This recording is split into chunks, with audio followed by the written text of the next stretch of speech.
Hey YouTube, this is my F250 Super Duty Powerstroke V8 diesel automatic transmission, built in July of 1999. It is a 2000 model year. I purchased this truck about 2 weeks ago. I've actually been actively seeking a pickup truck for about 3 or 4 years, and I was torn between this guy and a 2002 high output Cummins. The reason that I went for this truck over the Cummins was this guy was not modified. It was owned by an elderly man who used it to tow his 20-something foot Airstream to Astoria, Oregon and back. That was it. The truck has 150,000 miles on it. Runs great. The front end was done about 20,000 miles ago. Brand new water pump. The gentleman was running all Ford fluids and lubricants, Motorcraft. Couple of things that I like about the truck. Compared to the Cummins, this truck's actually pretty quiet. My father has a 2006 5.9 with a common rail, and the Powerstroke is about as loud as that. And then they also had a 2003 high output, and this Powerstroke is significantly quieter. It rides pretty nice considering it is a full-size pickup truck. It is the 3/4 ton, so it doesn't have the heavy-duty springs on it or anything like that. So it actually rides pretty decent. The mileage I'm getting out of it is pretty good. I get about 15.5 city. I'm jumping up to about 18.5 on the highway. There's no aftermarket intake, exhaust, or tuning on the truck, so I know that with a little bit of modification I could see those numbers increase by quite a bit, but as it sits right now I just want a stock truck. We went with the extended cab as opposed to a crew cab for length. I wanted a long bed. We do have the intent on purchasing a fifth wheel. My parents do have a fifth wheel, but that we get to use on a regular basis. So the long bed was necessary for towing, but I didn't want a crew cab because I didn't want the length. She starts right up every time. We're looking at roughly, I believe it's a 32 or a 34 gallon tank. Not cheap to fill, but you know what, it lasts pretty long.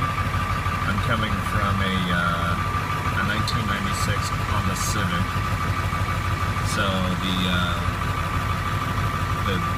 decrease in my economy was a bit of a shock, but we had a need for a truck, and we had a desire for a truck, and this guy kind of fell into our lap. It does not have the stock stereo. It has this Kenwood in it. It's pretty nice. The previous owner upgraded the speakers, and we got some pretty decent sound that comes out of it. It is Bluetooth capable, which is a little bit of a godsend.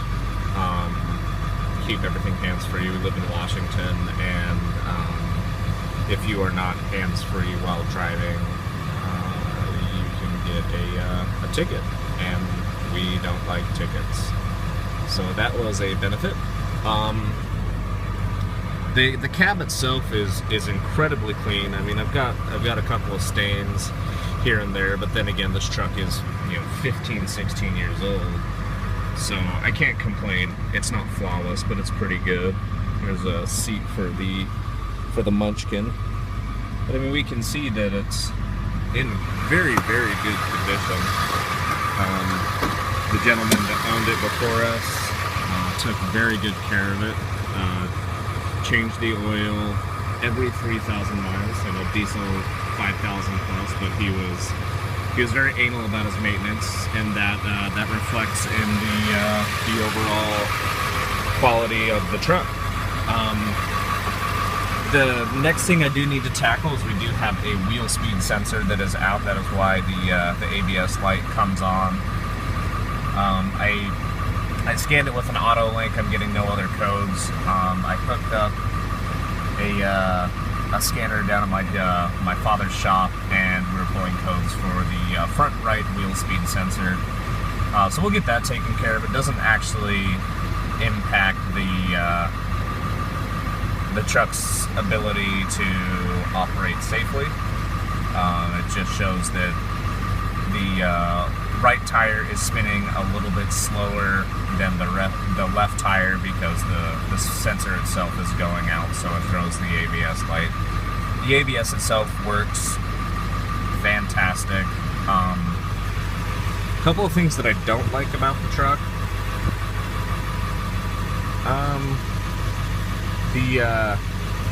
The exhaust smell. It is a diesel. I knew that coming in, that I would have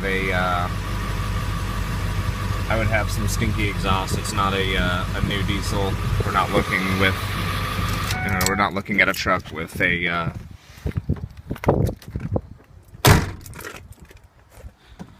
with diesel exhaust fluid or anything like that. So I do have some complaints about that, but you know, overall it's not that bad. The other thing that I don't like is I'm not really a fan of this transmission that's in the truck. Ideally, with these older trucks, you know, you want to find yourself with a manual transmission. It's very difficult to find a manual. The Cummins I looked at was a 6-speed, but with it being as hammered as it was, it just wasn't conducive to spend the money on buying the truck and then having to rebuild the transmission and then clear codes and everything like that, where this truck is practically bone stock except for that leveling kit and the stereo. So I'm starting with a clean slate. Alright, leave your comments below.